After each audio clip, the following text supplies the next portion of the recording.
Chers fidèles, avec cette vidéo, nous explorerons le phénomène extraordinaire lié à Sainte Bernadette Soubirous, figure vénérée de Lourdes.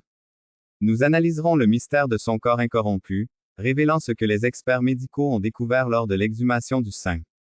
Le corps de Sainte Bernadette repose dans une urne spéciale à l'intérieur de la suggestive chapelle du couvent de Saint-Gilderd appartenant à la respectable congrégation des Sœurs de la Charité de Nevers. Lieu où Bernadette a passé les derniers instants de sa vie. Décédée à seulement 35 ans, sa présence continue de défier la logique scientifique, tant le corps apparaît intact, comme si le temps n'avait aucun pouvoir sur lui. Celui qui visite la chapelle est inévitablement frappé par la beauté et la grâce divine qui entourent la figure de l'humble musique serviteur. Le 16 avril 1879 marqua le départ de Bernadette de l'existence terrestre, avec des funérailles qui attirèrent une foule immense de fidèles désireux de rendre hommage à la voyante de Notre-Dame de Lourdes. Malgré la courte période de 13 années où elle a vécu au couvent, Bernadette a laissé une marque indélébile dans la communauté. Son profond impact s'est manifesté dans le cœur et l'esprit de l'ordre, ainsi que de ceux qui ont eu le privilège de la rencontrer. Décrivant l'expérience comme un véritable miracle, vivant béatifié en 1925 et canonisé le 8 décembre 1933 lors de la fête de l'Immaculée Conception. Bernadette repose à côté d'une plaque qui proclame « Sa peau semble pétrifiée au toucher », témoignage reconnu par les médecins et les autorités lors des exhumations de 1909, 1919 et 1925. Les exhumations ont révélé que le visage et les mains, assombris par le contact de la terre, étaient recouverts de fines couches de cire modélées grâce à des moulages particuliers. À ces trois occasions, l'extraordinaire incorruptibilité du corps a été confirmée. Examinons maintenant les déclarations des médecins chargés d'enquêter sur le saint. La première exhumation réalisée le 22 septembre 1909, après les funérailles, a vu les docteurs David et Jourdan présider l'interrogatoire sous serment, engagés à rapporter la vérité dans leur rapport définitif. Dans le rapport médical qui en résulte, il est indiqué que le corps de Sainte Bernadette, soigneusement examiné, était incroyablement intact, presque comme s'il venait d'être placé dans le cercueil de plomb.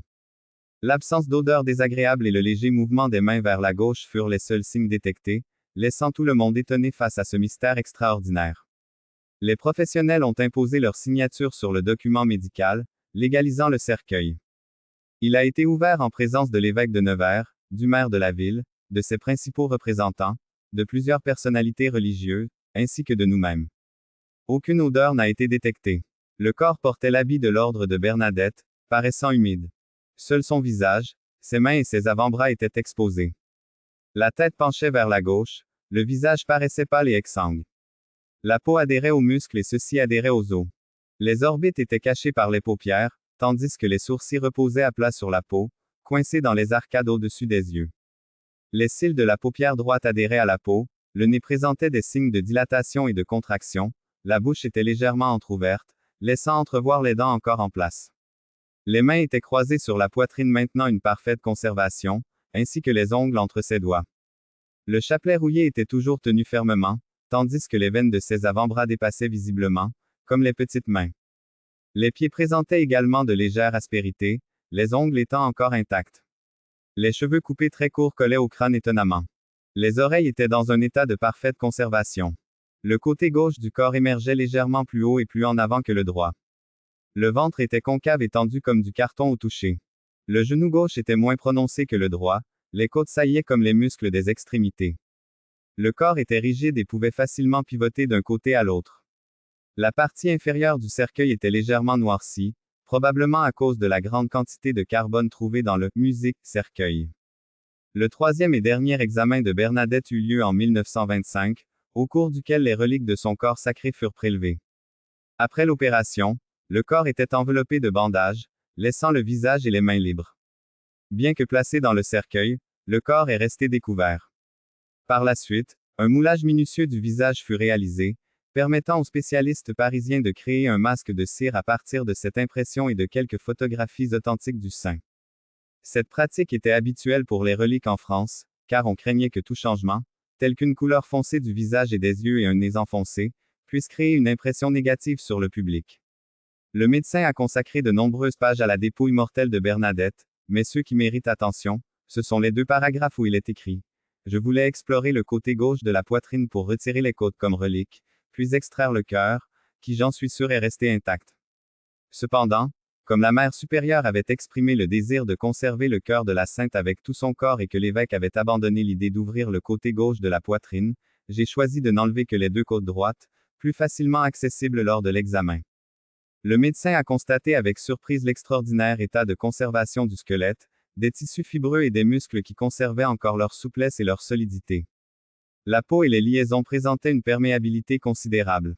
En particulier, le foie était étonnamment intact 46 ans après la mort de la Sainte.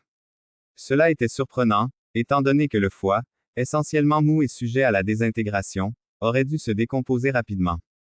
Ou durcir jusqu'à devenir calcaire. Cette observation suggère que ce qui s'est présenté ne semble pas du tout être un processus naturel. À l'issue de l'exhumation, un cercueil de cristal a été créé pour abriter le corps de Sainte Bernadette.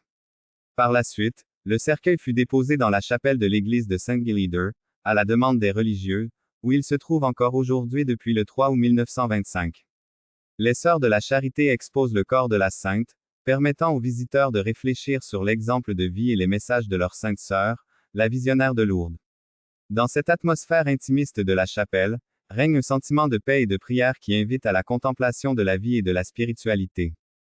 Le corps incorrompu de Sainte Bernadette Soubirous, Sainte de Lourdes, représente encore aujourd'hui un miracle qui fascine et attire les fidèles du monde entier. Sa vie modeste et simple, sa foi inconditionnelle et sa proximité avec la Vierge Marie ont inspiré des millions de personnes à travers les siècles et continueront à le faire pour toujours. L'histoire de Bernadette nous enseigne que la foi, l'humilité, la patience et la charité peuvent transformer des vies en leur donnant un sens profond. Que sa vie et son exemple continuent d'éclairer notre chemin et de nous guider vers la sainteté.